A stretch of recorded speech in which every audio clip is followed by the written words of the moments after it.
Hello friends, welcome back to my channel Master Key Solutions, and we are coming up with a great news that we are starting with a series called Hashtag Simplified and Practical Tally with GST Learning series. Okay, so this series is a full free and practical tally course where we are going to cover your tally course. No matter which student you are, maybe you can be commerce, arts and science, you can practice tally. So this is the first chapter of our tally course. Let's begin. So what are we going to cover in this chapter, in this series? Basically, we are going to cover 20 chapters in this series. So first chapter we have manual accounting introduction to tally, which is in this video, okay? And rest all we have lots of chapters, rest 20 chapters we are going to cover in this series. You can take the view of all the chapters, and these all chapters we are going to cover in our tally series. Let's begin. So what is tally.arp9? What is tally.arp9? Why do we have the software called tally.arp9? So tally is a financial accounting software package. Tally is basically a financial accounting package where you can check your business transactions. Why do we need to do accounting? So this question we are going to check further, but basically for accounting, for financial accounting, to know business profit and loss, we have a very good software package, that is Tally. It is a complete business accounting. Accounting means your finance and inventory. Inventory matlab stock management software that provides various facilities like government supported formats, online functions and processing for small and medium enterprises. Tally.arp9 is basically a accounting package. You can maintain your accounting, inventory and also as well as statutory and taxation, that is GST in tally.arp9 software, which is used by 90% of the businesses in India, small and medium enterprises. Okay, so wherever, if you are in a business line, if you want to do your business accounting, financial profit and loss, you need tally. Whether if you're not doing business but you have done tally, then also you can use tally by providing services to the people and earning money. Okay, before moving on to basic accounting, let's begin and let's know more about tally software. So tally software is designed by the company that is Tally Solutions Limited. The latest version is .arp9. Release is 6.1 release, okay? And ERP9 full form. What is a full form of Tally dot? What is the full form of ERP9? So ERP9 full form is Enterprises Resources Planning. Now, one more important thing which we should know before proceeding to our tally course, that is difference between licensed software and educational mode. So tally has two modes. One is license mode and second is license software and second is educational mode. So in what is the difference in license and educational? The softwares which you buy for your professional life, for your business, for your services, that software is known as license software, which you have to pay and buy, okay? And in educational mode, the softwares which you use to learn and practice tally, the softwares which you use to learn and practice tally, that are educational mode. So what is the difference in license mode and educational mode? In license software, you can put any date, any financial period, but in educational mode you cannot put date rather than 1 and 31. So in educational mode you don't have the liberty to put dates more than 1, so you can only put one date only. This is the basic difference in license software and educational mode. Now let's begin with basic accounting. Basic accounting, manual accounting, the accounting which you have done in your 11th standards, which you have learned in your student years. Before proceeding to tally software learning and computerized learning, you should have this sense of some terms, terminologies, or terms which you will which you will come across while learning tally. So these basic terms and terminologies we are going to see before practicing tally, so that we can be more familiar with what we are learning. Before starting with the basic terms about accounting, let's begin with a very basic question, that what is the importance of accounting in a business? For example, if I'm starting a sari shop. In a sari shop, I started with investing money, with the investment of shop, with the investment of furniture, with the investment of capital, and a lots of things, with the rent payment, with the electricity payment, with the employment salary, and etc. Why am I investing too much in a particular business? So my most basic question is, what is my primary motive to start any business? So that is to earn money, to earn cash. My primary motive to start any business is to earn money. If my outcome is money, then I have to get a very powerful management system towards money to handle my money properly. So that powerful management system is accounting. If you have a proper powerful accounting system in a business, then you are secured and you are getting information regularly about your business. So let's see some more terms.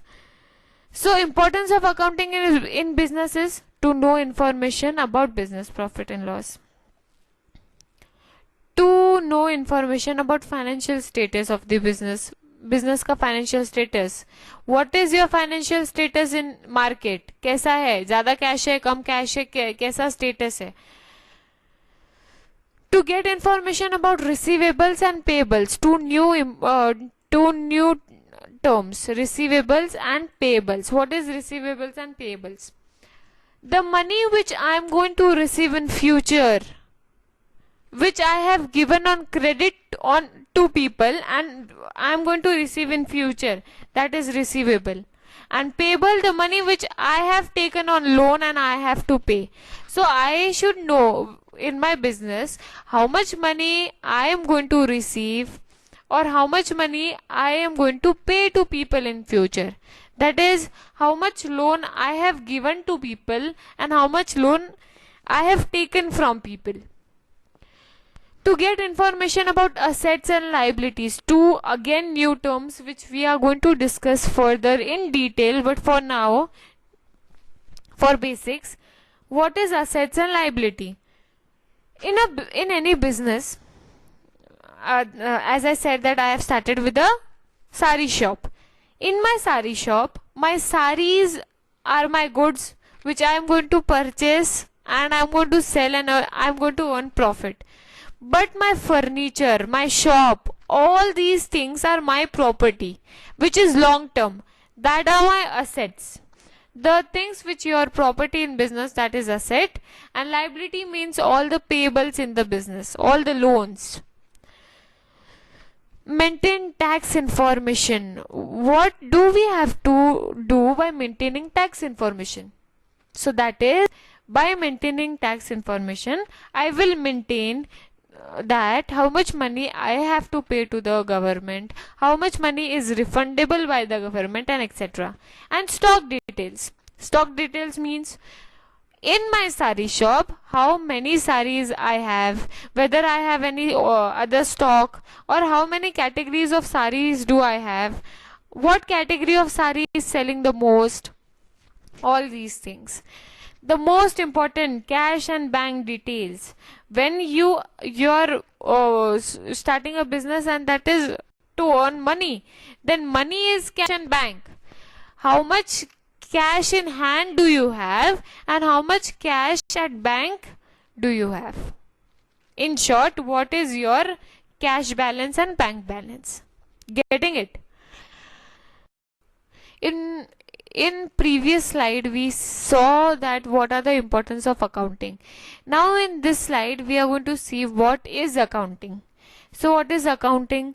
Accounting is a systematic recording. It is a systematic recording of day-to-day business transactions related to particular business. So it is a systematic recording of day-to-day business transactions related to particular business. Now let's begin with the important terms which you have to know when you do accounting. So first term is what is ledger.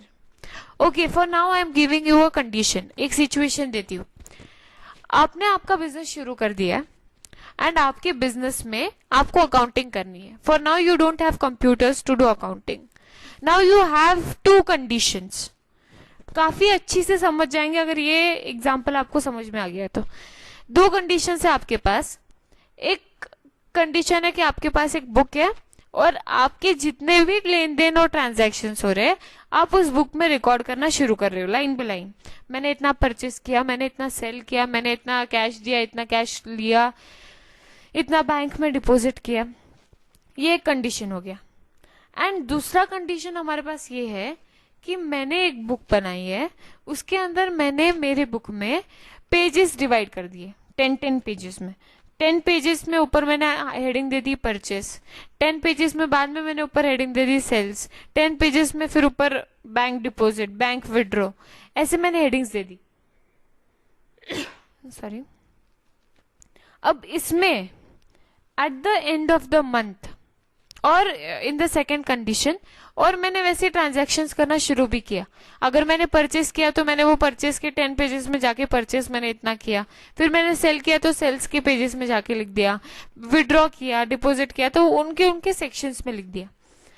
At the end of the month मेरे पास ये question है कि मैंने इस month में कितना sale किया. अब मेरे पास तो दो कंडीशन है, दो बुक है, एक में मैंने ऐसे रिकॉर्ड किया, एक में मैंने डिवाइड करके रिकॉर्ड किया. कौन से कंडीशन में मुझे सिंप्लीफाई होगा ये जानने में कि कितना सेल हुआ? ऑफ कोर्स आपका अभी आंसर होगा कि कंडीशन 2. कंडीशन 2 में मैं सिंपली मेरे सेल्स के सेक्शन में जाके देख सकती हूँ कि मैंने कितना सेल किया. What are we doing is we are recording an individual recording of particular business. हम रिकॉर्ड कर रहे हैं, हम हर एक चीज को इंडिविजुअली रिकॉर्ड कर रहे हैं. उस कंडीशन में हमने परचेस का अलग रिकॉर्ड किया, सेल्स का अलग रिकॉर्ड किया. तो हमने इसमें क्या किया, वो जो हमने 10 पेजेस डिवाइड किए उसमें हमने परचेस का एक अलग लेजर बना दिया, सेल्स का अलग लेजर बना दिया, रिसीवेबल का अलग लेजर बना दिया, डिपॉजिट का अलग लेजर बना दिया. So ledger is nothing but individual records of all persons, institutions, things, income, expenses in the business. It is an individual record. मेरे पूरे अकाउंटिंग के बुक में परचेस के वो 10 पेज मेरा एक लेजर है. वैसे ही ये भी laser, that is a particular account of any particular person, institution, things, income and expenses in the business. It can be cash account, capital account. These all are the particular ledgers. Cash का particular ledger, capital का particular ledger, furniture account, machinery account, shop, SBI bank, etc. etc. कुछ और concepts and terms है जो हमें देखने होंगे. The first is capital. What is capital? Investment invested by the business owner. Capital हम किसे कहते हैं? मेरे बिजनेस में मैंने, मतलब बिजनेस ओनर ने बिजनेस के अंदर, बिजनेस स्टार्ट करने के लिए या चालू बिजनेस में जितनी भी इन्वेस्टमेंट की उसको हम बोलेंगे capital. Liability all payables in the business. मेरे बिजनेस में कितना लोन है और कितना मुझे पे करना है, that is liability, that is the loan on me, that is liability. Transactions, लेन देन, ट्रांजैक्शंस मतलब लेन देन. All financial dealing such as receipt, payment, purchase, sales, bank activities etcetera. Business में आपकी जितनी भी लेन देन होती है वो मिनिमम दो लोगों के बीच में होती है. तो मिनिमम दो लोगों के बीच में जो भी लेन देन होती है उसे हम बोलेंगे transaction. Drawings, withdrawn business investment for personal use by business owner. मैं बिजनेस ओनर हूं और मेरा बिजनेस है. मैंने पहले मेरे बिजनेस में कैपिटल इन्वेस्ट किया था. अब जब मैंने कैपिटल इन्वेस्टमेंट कर दिया है, I have invested 1 lakh rupee capital in a business. Now I need some money personally. जब बिजनेस ओनर को पर्सनल यूज के लिए कैपिटल में से कुछ निकालना पड़ता है उसे बोलेंगे हम ड्राइंग्स. जब बिजनेस ओनर पर्सनल यूज के लिए कैपिटल में से निकालेगा कोई भी चीज, मनी हो सकता है, गुड्स हो सकता है, फर्नीचर हो सकता है, एसेट हो सकती है, कोई भी चीज वो निकालेंगे उसको हम बोलेंगे ड्राइंग्स. और भी कुछ टर्म्स है जो हम देखेंगे, various concepts related to accounting. अभी दो टर्म्स हमारे पास और आ गए, कैश या चेक ट्रांजैक्शन और क्रेडिट ट्रांजैक्शन. अभी इसमें दो टर्म्स आए. फॉर एग्जाम्पल, एक एग्जाम्पल लेते हैं. मैंने आपसे 20,000 रुपीज के गुड्स परचेस किए. मैंने आपसे गुड्स ले लिए और आपको 20,000 रुपीज दे दिए. तो वो हो गया हमारा कैश या चेक ट्रांजैक्शन, जहां पे मैं आपसे गुड्स ले लेती हूँ और आपको ऑन द स्पॉट कैश या फिर चेक दे देती हूँ. और नेक्स्ट हमारा क्या है, क्रेडिट ट्रांजैक्शन. अभी इसमें क्या होगा, मैंने आपसे गुड्स परचेस किए, मैंने आपसे गुड्स ले लिए और 20,000 के जगह पे मैंने 10,000 ही आपको दिए और 10,000 रुपीज अभी तक मैंने आपको बोला कि मुझे प्लीज थोड़ा सा क्रेडिट दो, उधारी पर दे दो. तो आगे के जो बचे हुए 10,000 है मैं आपको वो बाद में देने वाली हूँ. मतलब यहाँ पे हमारा क्रेडिट हो गया, तो इसको बोलेंगे क्रेडिट ट्रांजैक्शंस. जो भी ट्रांजैक्शंस ऑन द स्पॉट हो जाते हैं कैश या चेक से वो होंगे कैश ट्रांजैक्शंस, और जो भी ट्रांजैक्शंस उधारी पर रह जाते हैं उनको बोलेंगे credit transactions. Bad debts, a debt that cannot be recovered. मैंने मिस्टर ए को 10,000 रुपीज के गुड्स सेल किए for example, okay. And mister A ने मुझे 8,000 रुपीज दिए एंड उन्होंने बोला कि विद इन 1 month आई पे यू 2,000 रुपीज मोर. मैंने कहा ओके भाई ठीक है, आप रख लीजिए, मुझे पर दे देना 1 month में.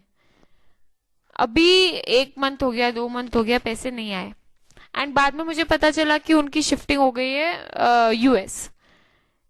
एंड अब मुझे पता है कि ये जो 2,000 रुपीज मेरे हैं वो मुझे नहीं आने वाले. तो वो हो गया मेरा लॉस एंड वो हो गए मेरे बैड डेब्ट्स. जब मुझे ये पता है कि मेरे डेटर्स है, मतलब जिसको मैंने सेल किया है उधारी पर, उससे मुझे पैसे रिकवर नहीं होने वाले, आने नहीं वाले, उनको मैं बोलती हूँ बैड डेब्ट्स, मतलब लॉस, मतलब घाटा. अभी डेबिट नोट और क्रेडिट नोट दो टर्म से एक साथ समझेंगे तो ज्यादा अच्छे से समझ में आएंगे. डेबिट नोट मतलब परचेस रिटर्न, क्रेडिट नोट मतलब सेल्स रिटर्न. अभी परचेस रिटर्न और सेल्स रिटर्न क्या होता है, मैंने पहले डेबिट नोट समझेंगे. मैंने कुछ गुड्स परचेस किए एंड कई बार होता है कि आप कुछ खरीद के लाते हो, वो डिफेक्टिव होता है और आप फिर से देने जाते हो शॉप पे. तो ऐसे ही मैंने भी कुछ गुड्स परचेस किए और मेरे फॉर एग्जाम्पल मैंने 10,000 रुपीज के गुड्स परचेस किए, उसमें से 2,000 रुपीज के गुड्स मेरे डिफेक्टिव है और मैंने उनको रिटर्न कर दिए. क्या किया मैंने, 10,000 रुपीज के गुड्स मैंने परचेस किए थे, उसमें से 2,000 रुपीज के गुड्स मेरे डिफेक्टिव निकले. तो डिफेक्टिव माल में रखती हूँ क्या, नहीं ना, मैं दे देती हूँ फिर से. तो मैंने जो वो 2,000 रुपीज के गुड्स है वो रिटर्न कर दिए. तब मैंने क्या किया, परचेस रिटर्न किया और उसको हम बोलते हैं डेबिट नोट किया. एंड उसी का वाइस वर्सा अपोजिट, अब मैंने इधर सेल किया है, मेरे कस्टमर को मैंने सेल किया है, उन्होंने भी मुझसे 10,000 रुपीज के गुड्स वो लेके गए, बट उसमें से 2,000 रुपीज के डिफेक्टिव थे और उन्होंने मुझे रिटर्न किए, मतलब मैंने सेल्स किया था और सेल्स मेरा फिर से रिटर्न हो गया, तब हम बोलेंगे credit note. Simplified. Debit note मतलब परचेस किया था, डिफेक्टिव निकला, रिटर्न कर दिया। क्रेडिट नोट मतलब सेल किया था, डिफेक्टिव निकला, फिर से उन्होंने हमें रिटर्न कर दिया। अब आगे देखेंगे बिजनेस के और दो important terms, that is goods and asset. हमने असेट पहले भी जाना था, बट अब हम और डिटेल में जानेंगे कि एक्चुअल में गुड्स और असेट्स क्या है। हमारे बिजनेस में दो कैटेगरी की चीजें होती है, एक तो गुड्स और दूसरा असेट। अब गुड्स क्या होता है, असेट क्या होता है? गुड्स मतलब things which are purchased for sale. मेरे सारी शॉप में सारीज मेरी गुड्स है, जो मैंने परचेस किए सेल करने के लिए, जिससे मुझे प्रॉफिट होने वाला है, जिससे मैं प्रॉफिट अर्न करने वाली हूं। ओके, अब असेट क्या है? Investment which are invested to start a new business और एग्जिस्टिंग बिजनेस। मैंने मेरे बिजनेस में सारीज के साथ साथ फर्नीचर भी परचेस किया था, शॉप भी परचेस की थी, फैन भी परचेस किए थे, इलेक्ट्रिकल मटेरियल भी परचेस किया था। ये जो सारी चीजें हैं जो मैं परचेस करती हूँ मेरे खुद के यूज के लिए, लॉन्ग टर्म यूज के लिए, मैं एक्सपेंसेस की, खर्चे की बात नहीं कर रही हूँ। आप डिफरेंस देखेंगे, इलेक्ट्रिसिटी बिल मेरा एक्सपेंस है और इलेक्ट्रिकल मटेरियल जैसे कि फैन मेरा असेट है जो मेरे साथ रहने वाला है। तो असेट मतलब जो खुद की प्रॉपर्टी इन अ बिजनेस, वो चीज जो हमारी है बिजनेस में लॉन्ग टर्म के लिए। ओके, अभी जब भी हम गुड्स लेंगे, गुड्स मैंने आपको क्या बोला, जो हम परचेस करते हैं सेल करने के लिए, तो गुड्स की जगह पे हम गुड्स कभी नहीं लिखेंगे। आगे जब हम अकाउंटिंग करेंगे तो गुड्स की जगह पे हम हमेशा 4 चीजें मेंटेन करेंगे। मैंने आपको बोला था लेजर्स अकाउंट, तो गुड्स की जगह पे मैं गुड्स का लेजर मेंटेन नहीं करती हूँ, मैं 4 लेजर मेंटेन करती हूँ। एक purchase ledger, sales ledger, purchase return ledger और सेल्स रिटर्न लेजर। और आपके जो असेट्स है वो 2 टाइप के हैं, एक तो फिक्स असेट और दूसरा करंट असेट। अभी फिक्स्ड असेट और करंट असेट क्या है? Asset which is fixed with you for a long time. Fixed asset, asset which is fixed with you for a long time, that is your fixed asset. मतलब machinery हमेशा रहेगी आपके साथ, furniture, building, ये सारे आपके फिक्स्ड असेट है। और करंट असेट में आपके 2 आएंगे, कैश इन हैंड और कैश एट बैंक। कैश मेरे पास आज है, कल मुझे किसी और को देनी पड़ेगी, तो ये मेरी करंट असेट है। आगे देखेंगे, अब फिर से 2 इंपॉर्टेंट टर्म्स है हमारे पास, क्रेडिटर्स और डेटर्स। क्रेडिटर्स और डेटर्स क्या है? क्रेडिटर्स मतलब a party from whom we have purchased on credit and to whom we are payable is known as creditors। मतलब क्या, मैंने मिस्टर ए से परचेस किया है उधारी पर, तो मिस्टर ए मेरे क्रेडिटर्स है। क्लियर? मैंने मिस्टर ए से परचेस किया है उधारी पर, मिस्टर ए मेरे क्रेडिटर्स है। और क्रेडिटर्स लाइबिलिटी होती है, क्यों? क्योंकि मुझे मिस्टर ए को पे करना है। डेटर्स मतलब क्या, a party to whom we sold goods on credit and we are receivable from him from him is known as debtors. पहले मैंने मिस्टर ए से परचेस किया था उधारी पर, अब मैं मिस्टर ए को सेल कर रही हूँ उधारी पर। मैंने मिस्टर ए को सेल किया उधारी पर और उसको अभी तक मुझे पैसे देना बाकी है, तो मिस्टर ए मेरे डेटर्स है। इन शॉर्ट, क्रेडिटर्स मेरी लाइबिलिटी है क्योंकि मुझे उनको पे करना बाकी है, और डेटर्स मेरी असेट है क्योंकि उनसे मुझे पैसे फ्यूचर में आने वाले हैं। अभी तक हमने अकाउंटिंग में बहुत सारे टर्म्स देखे, अब हम देखेंगे टाइप्स ऑफ अकाउंट। हमारे अकाउंटिंग में 3 टाइप्स है, एक रियल अकाउंट, दूसरा पर्सनल अकाउंट, तीसरा nominal account. Real account, personal account और नॉमिनल अकाउंट। क्यों है ये? तो रियल अकाउंट आप जब देखेंगे, हम जब गुड्स या फिर असेट की बात करेंगे तब हम रियल अकाउंट देखेंगे। All available things in the business such as goods या असेट्स। इन शॉर्ट, कोई भी वस्तु की जब हम बात करते हैं तब हम रियल अकाउंट चेक करते हैं। Personal account, all person and institution related with business. आपके बिजनेस में जितने भी आपके बिजनेस से रिलेटेड पर्सन या फिर इंस्टीट्यूशन है, मतलब व्यक्ति की वह संस्था आपके बिजनेस से जुड़े हुए हैं, तब हम अकाउंट्स में पर्सनल अकाउंट देखते हैं। और नॉमिनल अकाउंट मतलब जब भी आपके बिजनेस में आपके खर्चे या फिर इनकम के बारे में आप देखते हो तो आप नॉमिनल अकाउंट में आते हो। जो भी हमने 3 टाइप्स ऑफ अकाउंट देखे, रियल अकाउंट, पर्सनल अकाउंट और नॉमिनल अकाउंट, उनके 3 रूल्स है। रियल अकाउंट का एक रूल है, नॉमिनल अकाउंट का रूल है और पर्सनल अकाउंट का रूल है। क्या रूल है? तो रियल अकाउंट का रूल है debit what comes in, credit what goes out. हमने क्या देखा? रियल अकाउंट मतलब वस्तु, तो जब भी बिजनेस में वस्तु आएगी तो आप उसको डेबिट दे दोगे और जाएगी तब आप क्रेडिट दे दोगे, सिंपल। पर्सनल अकाउंट, मैंने आपको बोला था पर्सन या फिर इंस्टीट्यूट की जब हम बात करते हैं तो पर्सनल अकाउंट में आते। अगर आप रिसीव कर रहे हो तो आप डेबिट में जाओगे, और अगर आप गिवर हो, आप दे रहे हो, तो आप क्रेडिट में जाओगे। नॉमिनल अकाउंट, आपके बिजनेस में अगर खर्चे या फिर लॉसेस हो रहे हैं तो आप उसको डेबिट दे दोगे, और अगर इनकम या फिर गेन्स हो रहे हैं तो क्रेडिट दे दोगे। ये 3 रूल्स हैं, ठीक है। आई गेस हमने काफी बेसिक टर्म्स एंड कंडीशंस को देखा हमारे अकाउंट्स में। हमें जो भी टर्म्स लगते हैं बिजनेस में करने के लिए, वो सारे टर्म्स को हमने क्लियर किया। अगर आपको ये वीडियो पसंद आए तो प्लीज लाइक, शेयर और सब्सक्राइब कीजिए मास्टर की सॉल्यूशंस को, और पूरी सीरीज को देखिए ताकि आप टैली सीख पाए। Thank you so much.